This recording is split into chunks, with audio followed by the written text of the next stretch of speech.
Mes frères et sœurs, que la paix et la grâce du Seigneur Jésus-Christ soient avec vous. Nous allons réfléchir ensemble autour du livre de la Genèse, chapitre 3, verset 15.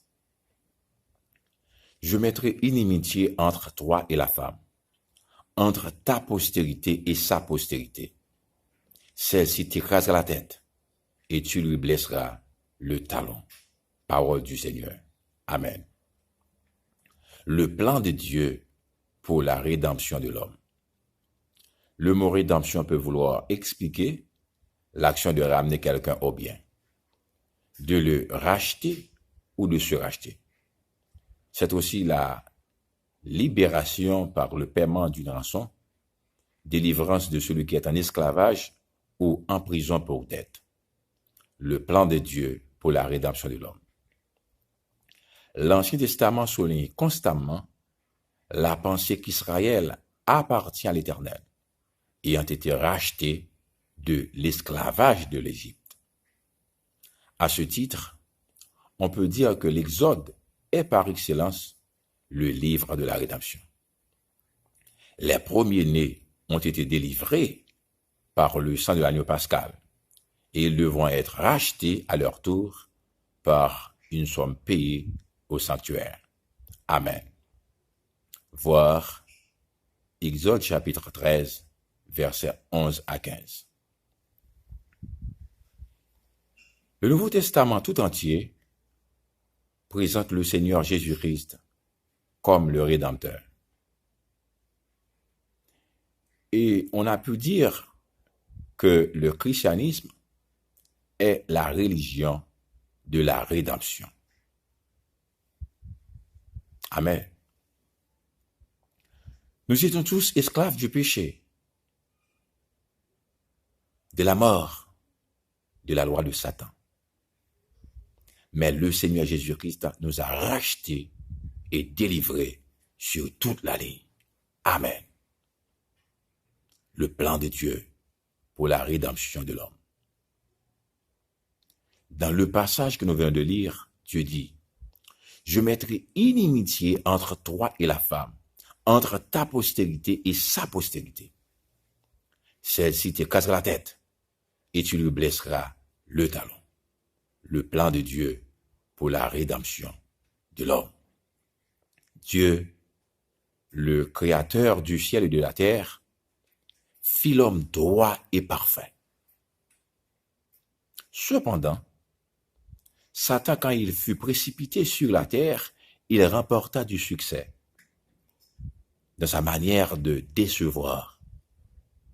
Par l'intermédiaire du serpent d'Éden, il amena Adam et Ève à douter de la parole de Dieu et puis à désobéir à ses ordres.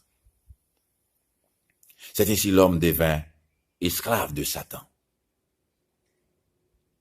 Il est écrit dans l'Évangile selon Jean, chapitre 8, verset 36, « Si donc le Fils vous a franchi, vous serez réellement libre. » Amen.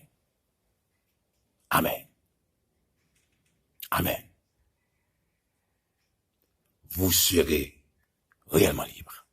Amen. Lorsque l'homme pécha, Jésus s'offrit lui-même pour mourir à sa place.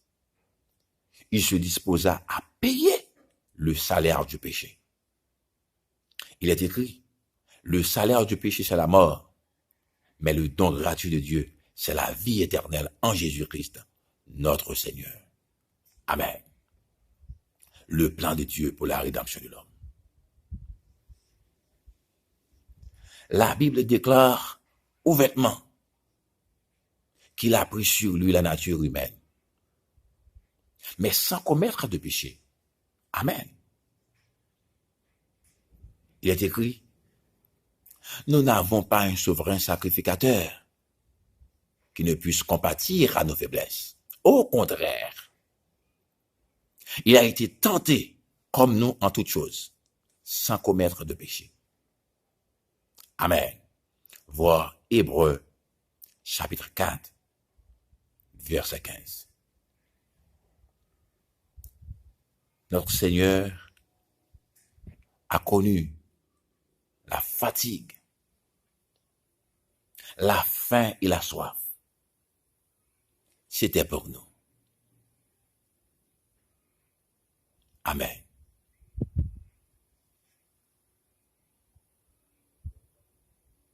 Il était mort à notre place. Il est écrit, vous avez été rachetés à un grand prix.